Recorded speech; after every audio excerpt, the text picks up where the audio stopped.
DocTalk is brought to you by Merck Animal Health, the science of healthier animals.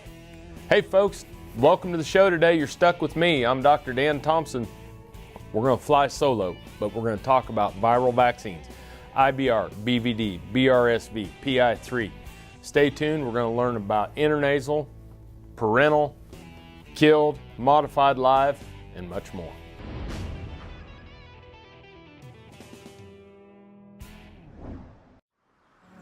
As dependable as the sunrise, in dairy parlors, open pastures, on ranches and feed yards across America. A place where reputation is more than a name, where the science of healthier animals is a way of life. It's the responsibility that drives who we are and what we do. Every decision, every day. It's your livelihood and our responsibility. Closed captioning brought to you by Clostrix Colostrum Supplement and Replacer. Proven to provide essential immunity and help prevent scours from E. coli. Trust your newborn calf health to Clostrix from AgriLabs.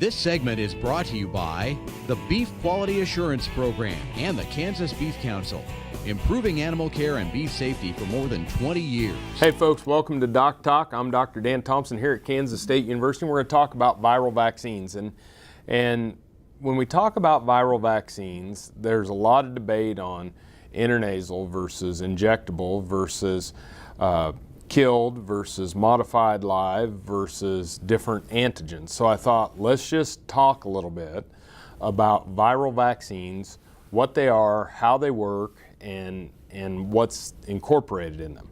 And so virus, first of all, let's just start out with virus.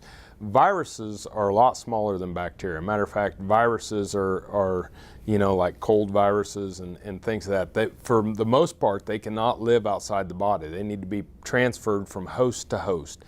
And so we're talking about something that replicates or goes into the body's cells, has to live within the animal, and what will happen is it will actually use the centers that make DNA or RNA to replicate its viral particles. And so that's how it kind of grows in the body. And then after the virus has been in the body for some time, the body will recognize that as being foreign.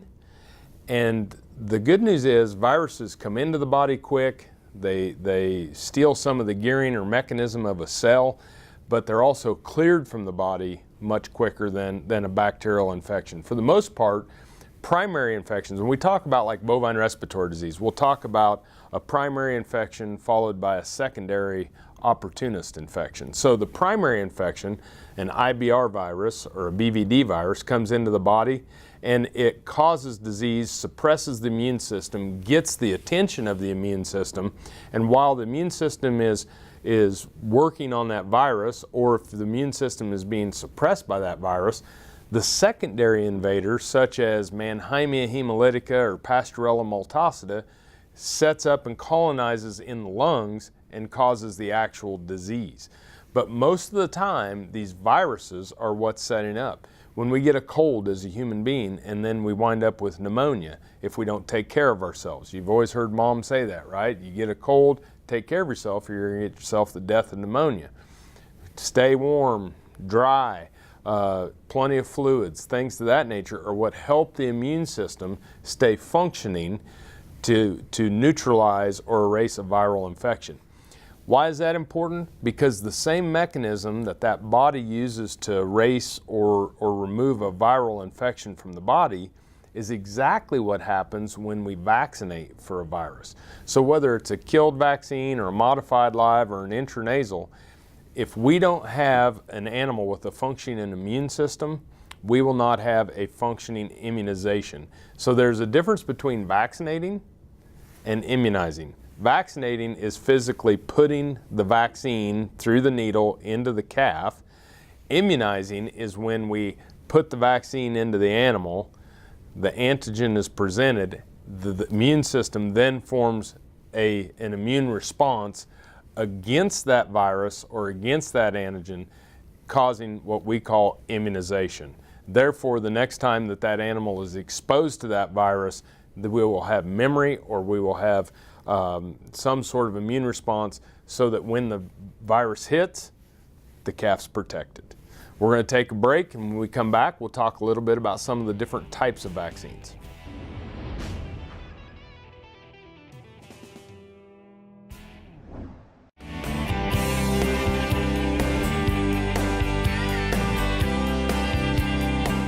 Hello, I'm Dr. Mark Hilton. I'm a technical consultant on the beef team for Elanco Animal Health. So I'd like to talk to you today about cattle vaccinology.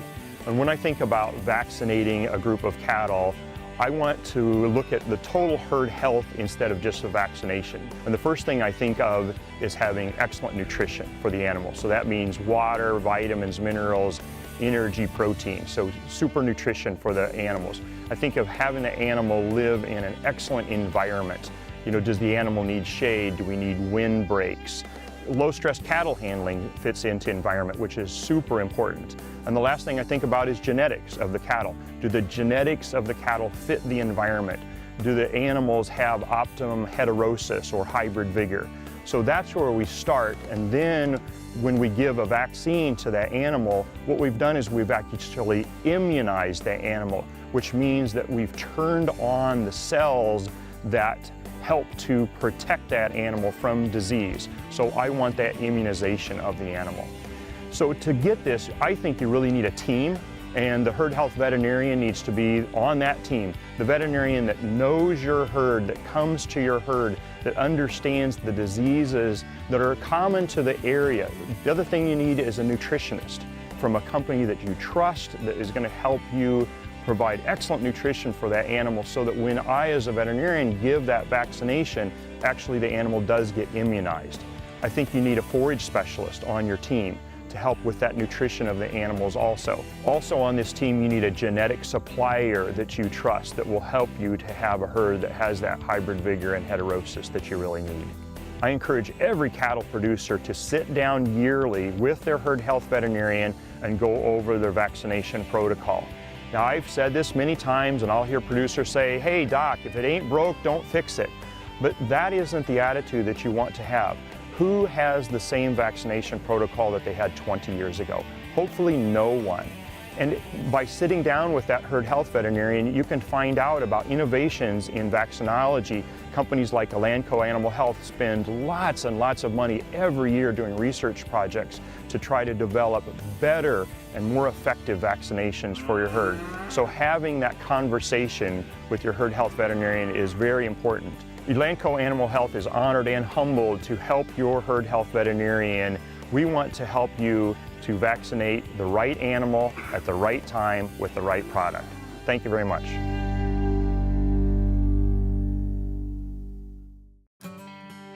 If my calves start healthy and stay healthy, I've got a good shot at making money. That is why I trust Clostrix. It gives my calves the protection they need until their own immune systems kick in. Calf raisers trust Clostrix colostrum supplements. Clostrix is USDA licensed and proven effective. When your money is on the line, trust Clostrix.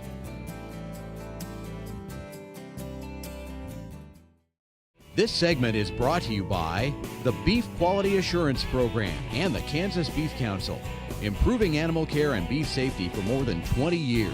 Hey folks, welcome back to DocTalk. Dr. Dan Thompson here at Kansas State University's College of Veterinary Medicine. Really appreciate y'all joining the show today. We're talking about vaccines, and I want to start out by talking about some of the differences in intranasal versus injectable vaccines. So as we discussed, the when we inject a vaccine or provide an intranasal vaccine, we're actually putting the virus into the animal. It might be killed, it might be modified live, and when we talk about modified live, that means it's modified such that it looks like the virus to the immune system, but it can't cause the disease. So we put the modified live for intranasals or for injectables into the animal. The difference between an intranasal and an injectable is that when we give the intranasal vaccine, it just stays in the nose or in the nasal passageways. And we get a localized type of immune response there, and we can get some systemic or all around the body protection. But that virus or that antigen from that intranasal vaccine, when we spray it in the nose, just stays in the nose. And so it's causing an immune response even though it's outside the body, considered being in the nasal cavity.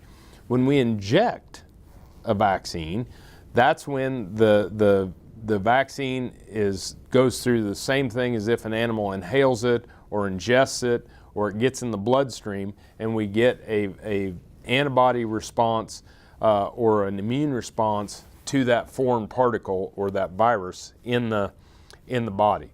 So the real difference between intranasal is the intranasal stays in the nose and causes the immune system being outside the body, and therefore the actual vaccine is not neutralized. When we give an injectable, the vaccine is neutralized, or the virus from the vaccine is neutralized just like it would if the animal was exposed to the virus in the wild, okay?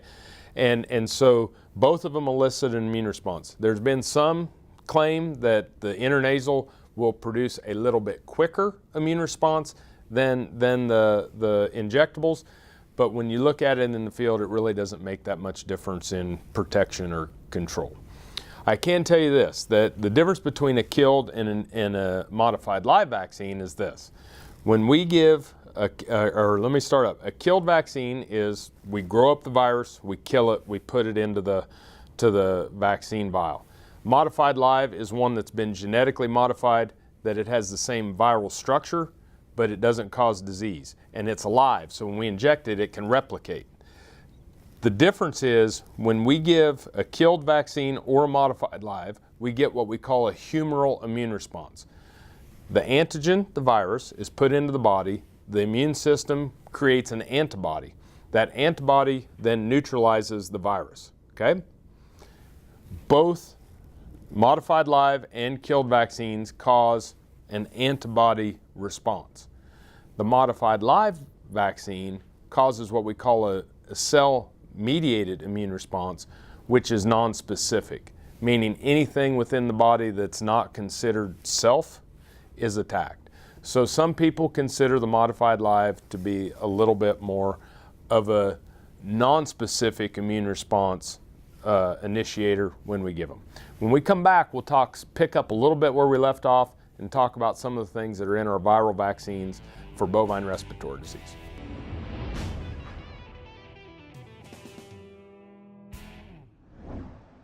Thanks for joining me today for Boehringer Ingelheim's Cattle First. When we start to think about labels that are on bottles of antibiotics, it's extremely important that we follow them. The first thing that's on the label, what species is this indicated for? So it might be for cattle, for horses, for dogs, or cats. Once we understand the species that these products are labeled for, what's the indication? Bovine respiratory disease. Could it be for foot rot? There's a list of species, indications. After that, what's the dosage, what's the route of administration, and then what's the withdrawal time, or the time in which it's safe to take an animal to slaughter from the time in which the animal was last treated until that animal was slaughtered. So, species, indication, dosage, route of administration, withdrawal. All of these are important components on the label, so make sure that you follow them and use antibiotics judiciously. Boehringer Ingelheim's Cattle First.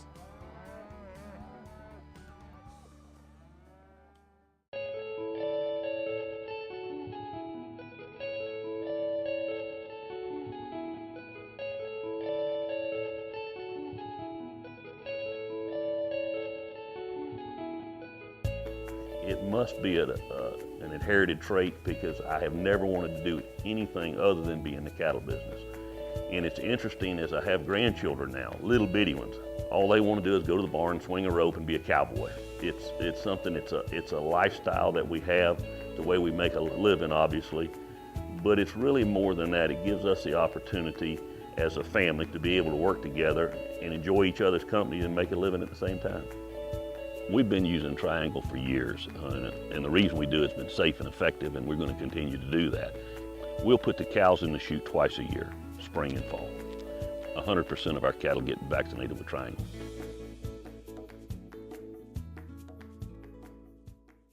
Valley Vet Supply is devoted to providing information and professional quality products at reasonable prices. ValleyVet.com, ValleyVet.com, Valley Vet Supply. This segment is brought to you by the Beef Quality Assurance Program and the Kansas Beef Council, improving animal care and beef safety for more than 20 years. Hey folks, welcome back to DocTalk. Dr. Dan Thompson. We're talking about viral vaccines. We're here at Kansas State University's College of Veterinary Medicine and try to simplify things. I'm not a real complex person when it comes to, I have to make things pretty cookbook to be able to understand it myself. And so when I think about killed vaccine versus modified live, one of the things is I get a humoral immune response or an antibody, a titer, right? You know, whenever you go in to get checked to see if you have a titer to something, that means that you have antibody, okay? So we get a titer response when we give modified live or killed.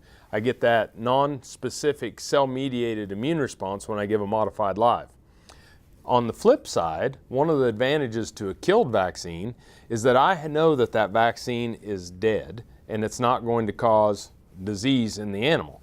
So I can give a bigger dose of the viral particles to that animal than what I could with a modified live, because the question would be if that modified live vaccine is given in too big a dose, sometimes it is thought that it could cause disease.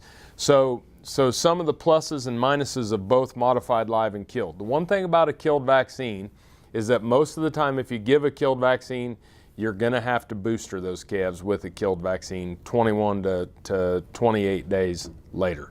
Unless you're in an environment where there's going to be constant exposure to one of those viruses, then you don't have to worry about it because they revaccinate themselves. And we've been around enough put together cattle and high-risk cattle to understand that type of situation as well.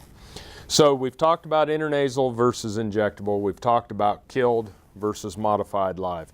Work with your veterinarian to develop a vaccine protocol so that you know if you're dealing with pregnant cows versus high-risk calves versus yearlings or replacement heifers. Everybody has a different protocol, different geographies, but the one thing that's common in viral vaccines is basically we're dealing with 5 that we vaccinate for. When you go and buy that bottle of 4-way viral vaccine or buy that 5-way viral vaccine, the 5 viruses that we have in that bottle are infectious bovine rhinotracheitis virus, which is IBR. Everybody calls it IBR. The lay term for that is red nose. Okay, so red nose. We have BVD, bovine viral diarrhea, so BVD type 1 and BVD type 2, which are 2 biotypes. So if you have a 4-way viral vaccine, it'll have just BVD type 1. If you have a 5-way viral vaccine, it'll have BVD type 1 and BVD type 2. I almost always recommend the 5-way modified live viral. Again, work with your veterinarian. The third antigen, bovine BRSV, bovine respiratory syncytial virus. We've all seen respiratory syncytial virus in humans, dogs, different types, but this one is specific to cattle. And then the fourth antigen is PI3 or parainfluenza 3. Now, we rarely see disease from parainfluenza 3 in our industry.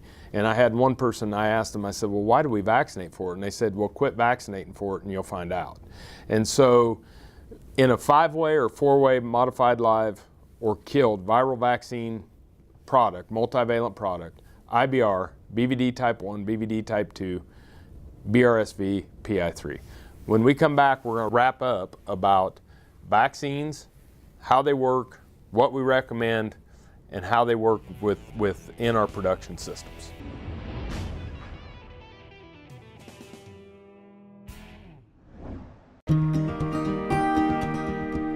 When you're in the cattle business, no matter how much it's a business, it still starts with cattle. It's this basic notion that sits at the core of how we approach things at Boehringer Ingelheim. We understand when you put the cattle first, it just naturally leads to doing the right things. If you want to do well in this business, you start by doing right.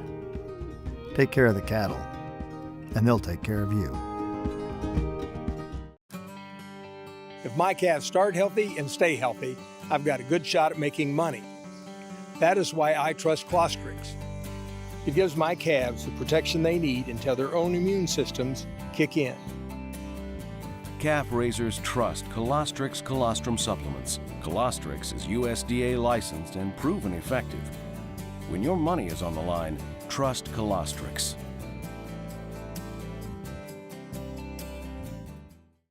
Some call it a come-from-behind victory, an unlikely win, a reversal of fortune, snatching victory from the jaws of defeat. This is our moment, our victory dance, because we choose confidence. We choose Zuprevo for BRD treatment. Ask your veterinarian to prescribe Zuprevo. Zuprevo is a fast-acting, long-lasting BRD treatment that you can count on to get the job done. Choose confidence. Choose Zuprevo from Merck Animal Health. This segment is brought to you by the Beef Quality Assurance Program and the Kansas Beef Council, improving animal care and beef safety for more than 20 years. Hey there, folks. Welcome back to DocTalk. Dr. Dan Thompson here at Kansas State University's College of Veterinary Medicine. We're talking about vaccines, viral vaccines to be specific. And one thing when you hear somebody say, well, they've had their shots, in general terms, we have Blackleg vaccines, which is the Clostridial vaccines. We have respiratory viral vaccines, which are what we're talking about here, the 4-way or 5-way modified live or killed, which is also, they're also reproductive diseases. When we look at IBR, BVD, those two can not only be a respiratory virus, but they can also be something that causes abortion in cows, okay, or decreased pregnancy rate. And then we have our bacterins, which we've talked about in previous shows, which are your gram-negatives, the Mannheimia hemolytica, Pasteurella maltosita, Histophilus, which Mannheimia hemolytica, for those of you that are my age and my vintage, that's Pasteurella hemolytica. They've just renamed it. Histophilus somnus, that's Haemophilus somnus, renamed it again. So anyway, those are three types of vaccines that we're really going to focus on. Blackleg is something that we're giving at branding. We might repeat it at weaning. Probably don't do it again. Anytime that I band a calf to castrate by banding, I want to make sure that I give a tetanus toxoid because that will prevent tetanus in those calves. When we look at these viral vaccines, we're giving these all the way through the production system and we're boostering them. But for a baby calf, we're going to give it at branding. We're going to give at least 1 dose at weaning, and if we precondition where we have 2 doses, we may give 2 doses. And that will carry that animal through the feeding period all the way to the end. The only other time I might see somebody vaccinate with a viral vaccine is at the time of reimplant. Part of the reason is if we sort and we have cattle with different immune status or carrying different diseases, the people might revaccinate. There's also a discussion of a suppressed immune system when we reimplant, and so it's a time that we can booster. I think some people have dropped that practice, but for respiratory disease, most of the time we're going to do it is at 3 months of age and then once and twice at weaning or at feedlot entry, okay? When we're talking about reproductive diseases, obviously we're going to provide that animal with the vaccine at branding. We're going to provide it with the animal at weaning. But then we have our pre-breeding shots, and we look at those heifers. We want to give at least 2 rounds of viral vaccine to those heifers, spaced 21 days apart. And then we will booster the cows, generally speaking, either at branding before turnout because it's a reproductive vaccine, or potentially at preg check time. The one thing I don't do is I don't put a modified live vaccine in a bred animal. Just something that is a practice that's been instilled upon me by many immunologists over the last year. So it's something that is up for debate and something that's up for question. I hope today's show was informative to you. I tried to simplify things so that I can understand it myself. I can't tell you how much I appreciate y'all watching the show. Thank you for believing in us and supporting us. Always work with your local veterinarian. Make sure that if you want to see what we do at DocTalk, you can find us on the web at www.doctalktv.com. I'm Dr. Dan Thompson. Thanks for watching today, and I'll see you down the road. Closed captioning brought to you by Clostrix Colostrum Supplement and Replacer. Proven to provide essential immunity and help prevent scours from E. coli. Trust your newborn calf health to Clostrix from AgriLabs. For more information about this program or previous programs, go to DocTalkTV.com. DocTalk was brought to you by Merck Animal Health, the science of healthier animals.